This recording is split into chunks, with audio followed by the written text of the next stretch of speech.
Welcome, friends. Welcome from wherever you are, home, car, wherever. Lou and I thank you for joining us.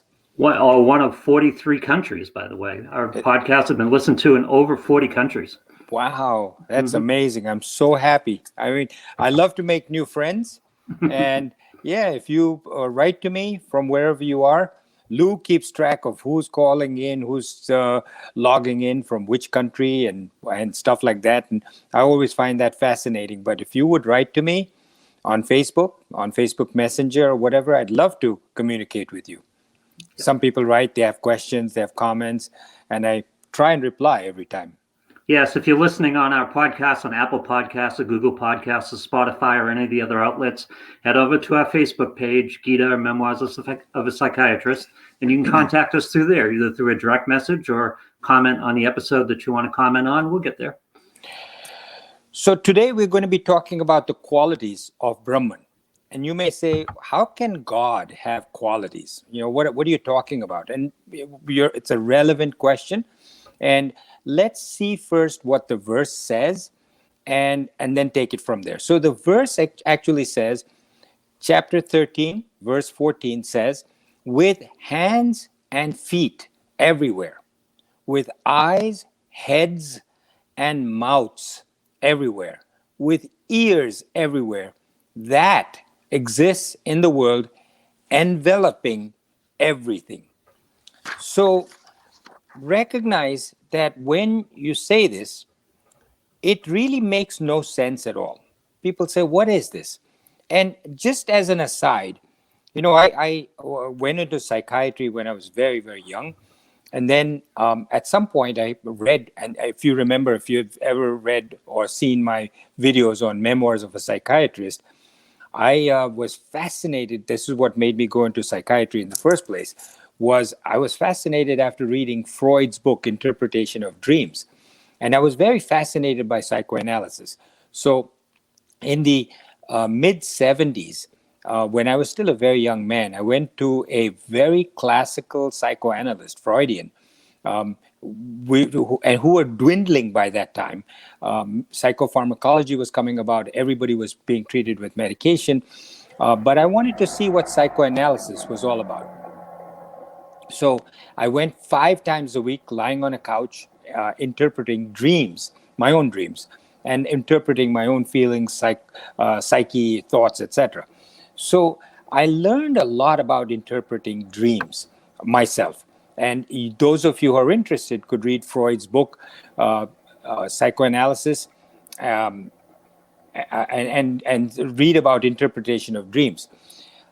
But a dream on the surface, when you look at the most obvious look at it, it looks very bizarre. Doesn't make any sense. Right. Then when you interpret it, go a little bit deeper, say, oh, this makes sense. And then when you go deeper, it has multiple meanings. It's like an onion. You only see the outside, but as you peel each layer, you get deeper and deeper and deeper into the onion. And it's very fascinating as you start going deeper. So this verse, if you look at the very surface of it, it looks like, they don't know what they're talking about. Remember, I've always said that at the time the Gita was first formed, it wasn't written down. It was sung. 700 verses were sung. They were transmitted to people to keep on for the next 100 generations. And families were tasked with remembering each verse, forwards, backwards, so not one single verse is ever missing. And that's how it has been carried. So in order to make that happen, the verses had to be short and small and easily rememberable.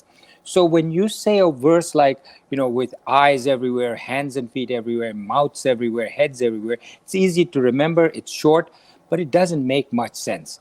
So let's see what that means. How does Brahman, God, express itself, himself, herself through a human being? If we say that God, Brahman, is basically has no shape, no form, it's basically an energy, then how does Brahman express through a human being? Through all the senses. And if you remember, we have 5 sense organs, 5 organs of perception: eyes, ears, nose, tongue, skin. And with that, we take in certain stimuli, we think about it, say, what is this? We react to it, and then we have a response, and that response is from the 10, from the 5 organs of action, which are the hands. We reach out for to grab something. Feet, we walk towards that object if it's not close enough. We use our voice box to speak and say something. We use our organs of sexual reproduction to satisfy the need within us. And the last is the organs of excretion. So, what happens is we see something that we like. Okay, think of a child that has just learned to crawl, and he sees a bottle of his milk further away from him. As soon as he sees it, that object, the milk, goes through his eyes, goes to his brain. His mind and intellect recognize it, have a desire for it, and react. Then the organs of action start, his legs start to crawl towards that bottle. His hands reach out for that bottle and takes it and puts it towards his mouth. His tongue and the rest of his body then react to the taste of that milk coming in. So those are the organs of action. So how Brahman expresses through the senses. But Brahman itself has no senses. It's obvious, right? It's like electricity, life has no senses. But Brahman creates bodies. Brahman has created my body, your body, everybody's body. Brahman has created the organs of perception, which and the mind and the intellect and the organs of action. So far, I think we're clear. Yes. But Brahman goes beyond our bodies and this world.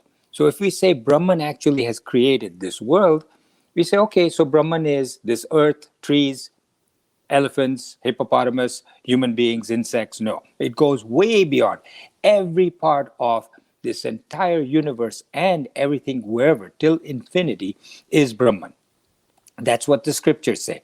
So you may say that's hard to believe, but look at it as the dreamer and the waker, right? You are fast asleep and you're dreaming. In that dream world, if I say to you, you know, what has created this dream world is your mind. And your mind goes way beyond this dream. Right now, you're in this dream, you're walking in the sand, it's in the desert, it's hot, and you're thirsty and you want a drink. And you're saying, there's a mirage of a waterfall there. I'm going to walk towards that mirage. And if you look around you, I say, what is this? So, oh, such a vast desert with sand and waterfall. And but there's nothing else. And I said, no. This is just a small little fragment of your mind. Your mind is capable of much, much, much more. You'd say, nah, this is everything I can see right here in the dream. Right. But then you wake up and the dream is nothing compared to everything else that's in the same mind that created that dream. Keep that in mind. That is an example given in the scriptures, and it tells you how vast what we don't know is. We think we know everything in this world, but that's as small as the dream is to the waking mind. Similarly, Brahman, when you say hands, feet, so hands, it expresses through the hands, which are the organs of action, and the feet go towards the whatever it is. So the hands represent movement without the body. The feet represent the movement towards the body, away from moving the whole body apart. The eyes and ears, it says, I'm the eyes and the ears. Eyes and ears are the ones that are receiving the stimuli. It says, I am the heads everywhere. The heads suggest this is the mind and intellect, which receives the stimuli. And then the mouth, mouths everywhere. Mouth represents the response. Because after all, when somebody does something, what do? You use your voice box, one of the organs of action, to shout. So mouths represent organs of response. So the example of a Tesla, everybody knows what a Tesla is. It's an electric car, and they're very fast. The speed with which it goes from 0 to 60 is like nothing else in any gasoline-powered car. So it depends on the electricity within the car for the entire engine or that car to work. For Right. the radio to come on, for the heat to come on, for the car to move, all depends on whether or not that car has been charged the night before.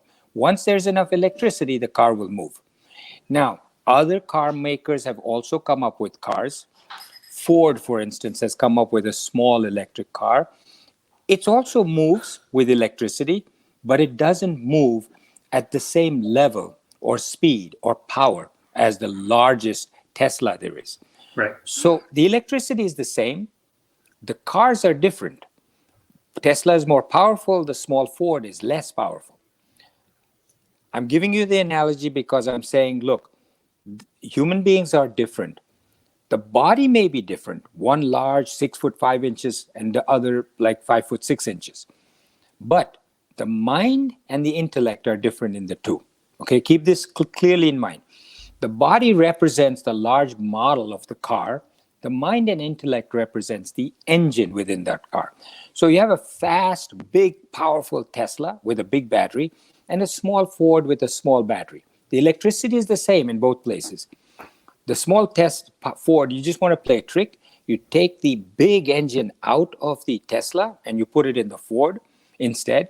And now that small little Ford is actually more powerful because it has the bigger engine, but a smaller body, lighter. Right. So it can go fast. So imagine that every human being can be a very bright genius or not so bright and not so smart.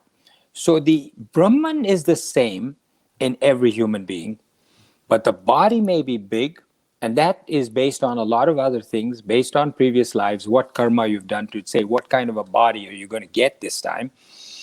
But the mind and the intellect has come with you from the previous life and from many lives before. This is the key.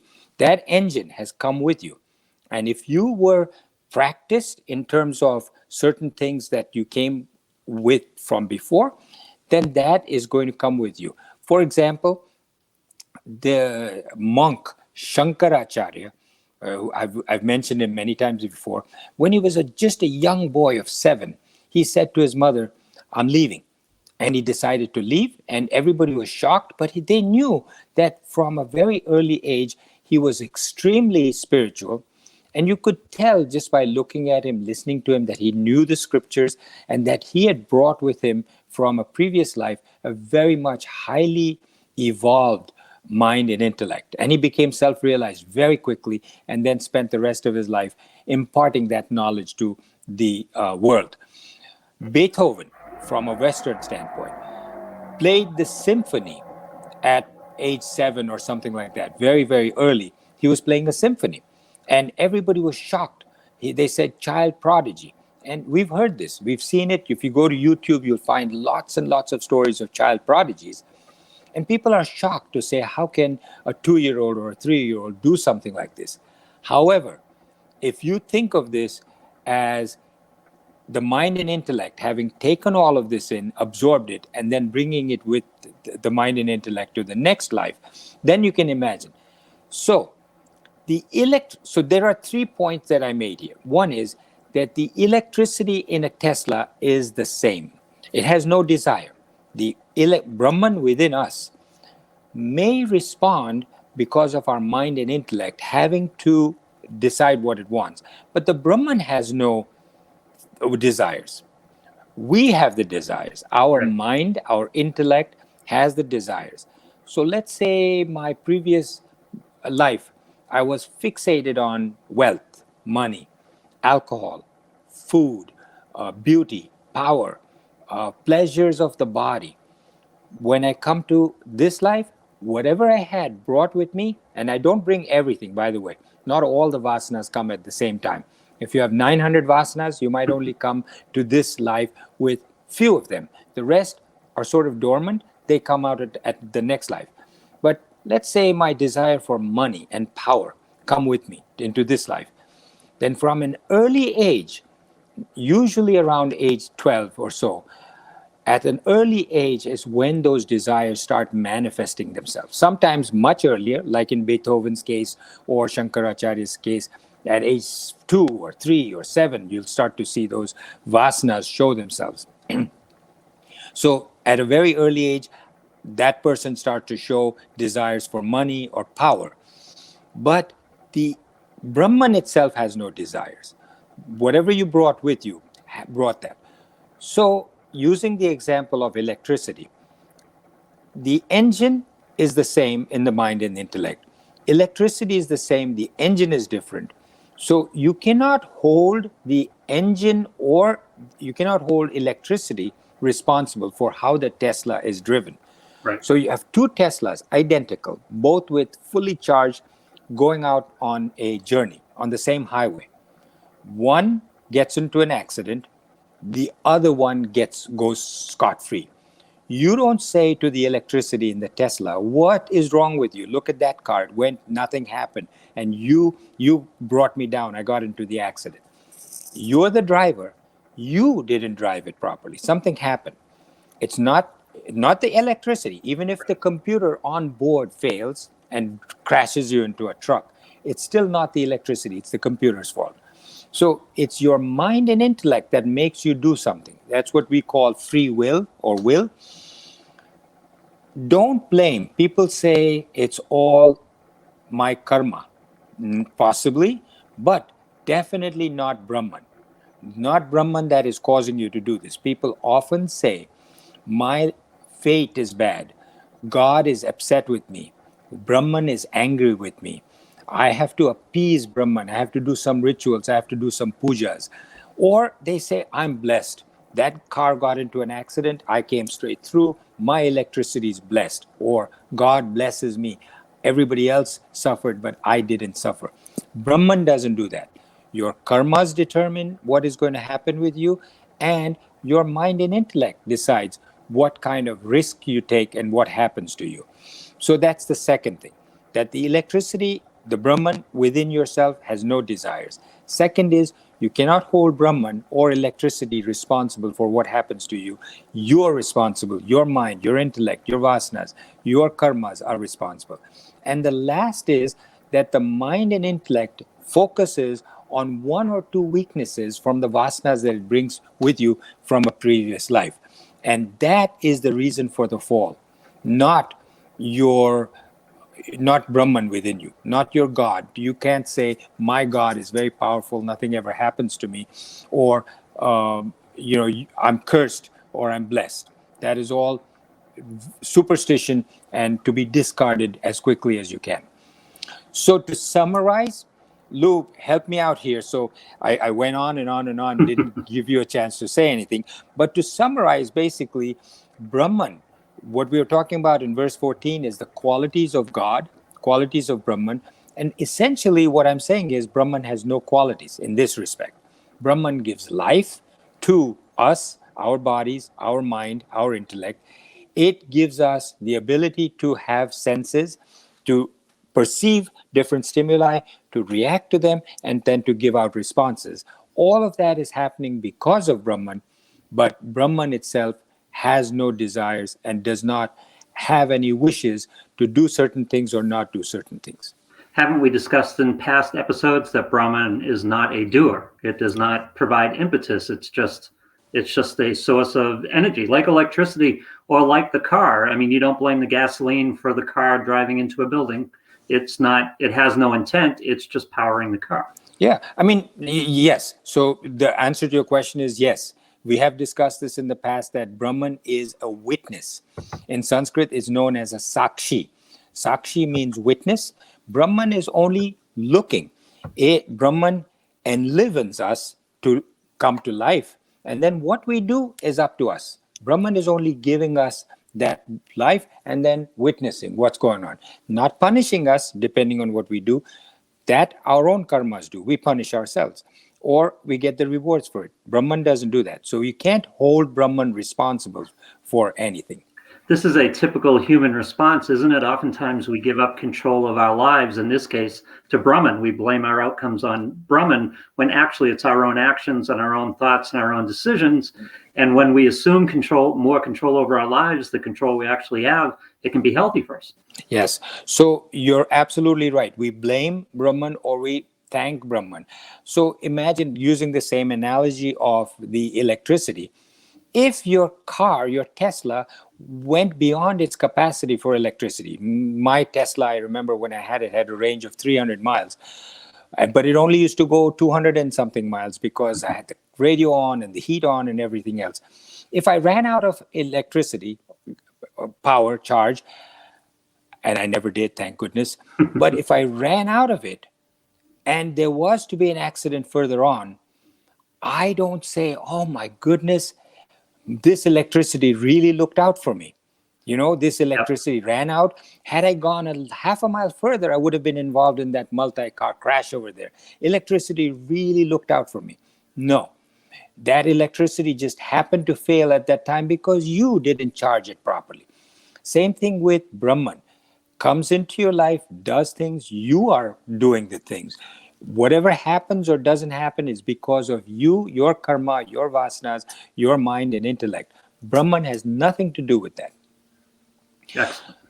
So thank you very much. I hope you found this interesting. These are all now, we're in chapter 13, a very, very interesting chapter.